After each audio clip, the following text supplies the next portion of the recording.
Hello? Okay.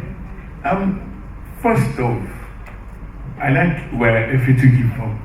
But you see, the major problem, one, this topic is very wide, because if we're looking at policy, it's too wide, so we might narrow to a few things, because he's talked about the digital industry, the economic policies, there are policies that has to do with the oil and gas sector, practically every sector.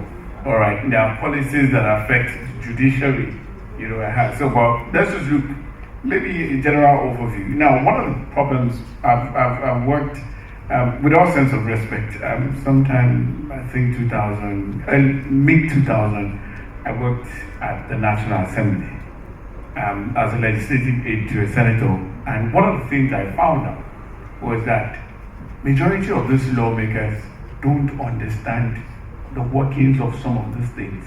It's sad, it's a very sad development, and I tell people that until we have the kind of British Parliament system where, you see the Prime Minister, you come, you defend what you're saying, you don't come there with empty brain.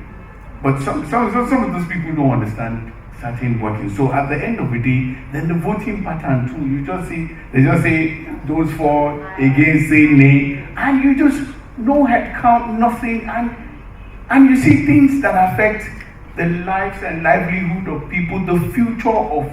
So most of our policy makers, policy generally has been put in the hands of the lawmakers. And we know how some of those people emerge. And you see, their understanding of the workings of a lot of things is sadly put porous or bad. Now, so somebody who doesn't understand what Ife has explained, how do you want him to vote in line with something that will help the average person in his industry? Now, so unfortunately also for them, I worked at a time where, I don't know how it is now, but sometimes you suggested some things to this, to your Oga that, Oga, this is what's going on, this is what we want to do. Look at it. If it doesn't translate to money directly for him, it was a way. It's worse now. Then we're in trouble. Now, so that's why you find that a lot of things, one of the things that this government put forward, let's just narrow it down. At some point they came up with the ease of doing business policy thing. I think it was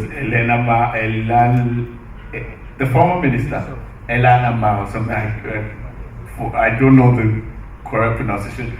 They came up with that thing, fantastic idea. Part of it influenced registration of company and the CAC, where you could do a 1-day registration, 2-day registration and all that.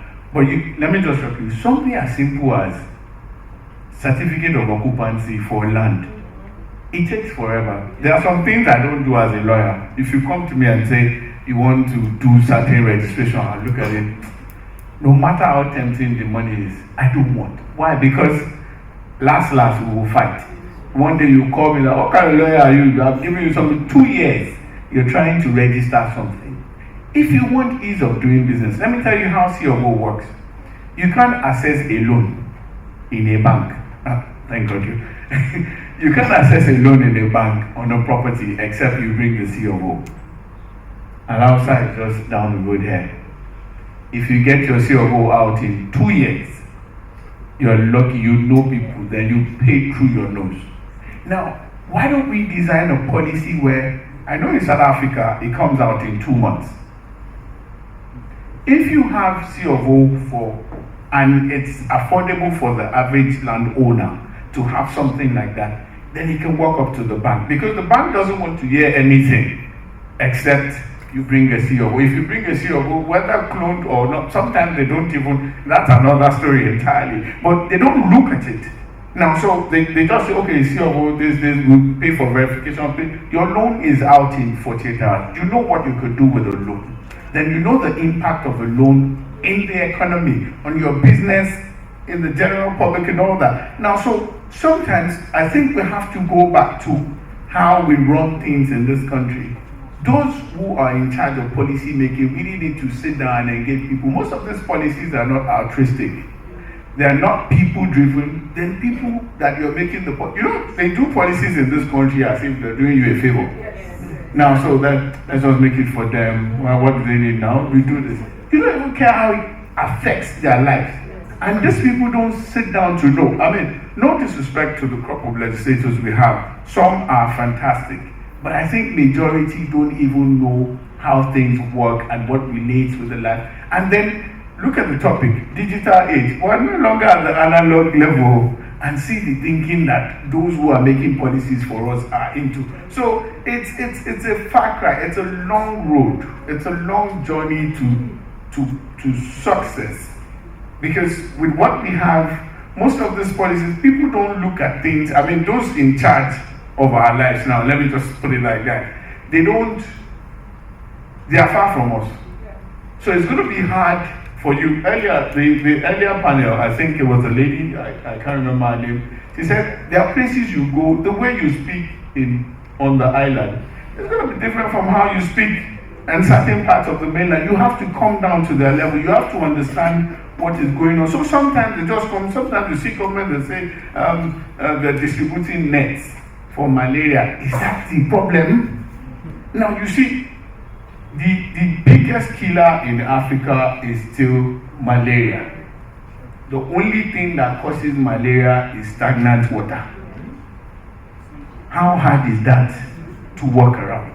That is at the level of malaria.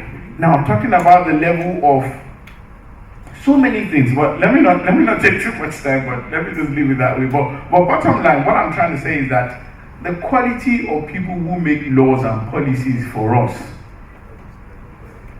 the kind of people we have now at the helm of affairs, are not doing us any good. And as long as they employ the same kind of reasoning that they have right now, then we're not going to make much progress, whether as individuals, whether as corporate entities, until we get the right people in policy making space. Then, well, it's only God. We can only pray. That's okay. Before we even go into that, one of the ways by which we can actually work around policy development in this country is, I think there's a culture we don't have, and there's a culture of challenging things. We don't challenge things. Government wakes up one day, comes up with something, and everybody just falls in line. Nobody goes to court. We are just, thank you. Nobody goes to court. Nobody challenges it. Some write as much as, some people try to write. Some people try to say things in opposition to such policies. But I want to say today that policies can actually be challenged in court. Policies can actually be challenged in various ways. And I'll give you a very simple example. I say in Surulere, my constituency, where my office is Surulere too. We woke up one day and found out that the local government chairman had changed the name of the streets. Different names. You know what street names are to almost everybody now. I'm talking about something that happened, I think earlier this year or late last year. Different names, unknown names. You just wake up like I'm on Oladimeji Street and they change it to some foreign name. And I'm like, wow, how do I change my letterhead? How do I, inform people and all these things? So at the streets, we had this meeting we normally do on the street. So it was sort of like an emergency thing. So, and because of my profession, everybody just ran down to my place like, lawyer, come and help us. I said, can the lawyer have a But, we sat down, we looked at it, and I said, first off, why don't we just write a letter to the local government and even question the veracity of this thing? And I mean, just find out, how did we get here? So I said, okay, fine. So obviously I had to do the letter, drafted it, this. So what we did was, we now put CC, governor, deputy governor. We copied legislator, everything. We've not even sent the letters to the people we copied. We just sent their own letter. They didn't summon us. They begged us for a meeting under 24 hours. And the next thing, the local government person was like, I was ill. I was away for just 1 month. The person I left here, he was supposed to change the color of the. Whichever way, in 48 hours, the names were returned. Apparently, we found out that they collected 500,000. People had paid. They collected that much from people, but at the end of the day, we had the names of our streets. I'm not talking one street, I'm talking a lot of streets. Now, so imagine they just woke up like kilo le pa owo mi bai, and normal thing now. So, and that was what happened, and they just did it. But if we didn't challenge it, we would have ended up with different names. So I will have to adjust my own letterhead, spend a lot of money on correspondence, because somebody just woke up somewhere and decided to change things without recourse to the people and how it will affect them. So sometimes we need to stand up beyond just shouting. We have to take legal steps, and that's how you influence policies. That's how you change things. You challenge government not to fight or riot or anything, but there are legal steps by which these things can be done. Then there are some also that maybe areas that government is not looking into. We can write, we can petition, we could do some things, and that's how you actually influence government. That's how you formulate policies. That's how you even give them ideas on what to do. Because if we don't take these steps, one day somebody will wake up and turn our complexion into what we don't want, and we will adjust, like someone said. All right, fantastic questions and quite engaging. My brother, first off, we know policies are quite different from legislations. Legislations, we know how it's passed into law and all that. Now, but you see, policies don't have the force of legislation. But if left over time, it just becomes like, okay, this is part of what we do and all that. Now, one of the things we have to do is policies should actually be pushed in such a way that they will have the backings of the law. No, not just backing of the law. Now, policies should be made into laws. Because with laws, there's nothing. Like the one you gave, sometimes, okay, a good one was just the one you gave. Over time, every government will come up with different things, different dimensions. Okay, we want to do this. And with so much media backing, you just assume that that thing is a law until it is challenged and you find out that this thing is just, it amounts to a mere saying. It's just something that a feel-good thing by the government. Now, so one of the things we have to do is groups, peer groups. I think that also comes into his own question. Peer groups will have to come up and push for some of these things.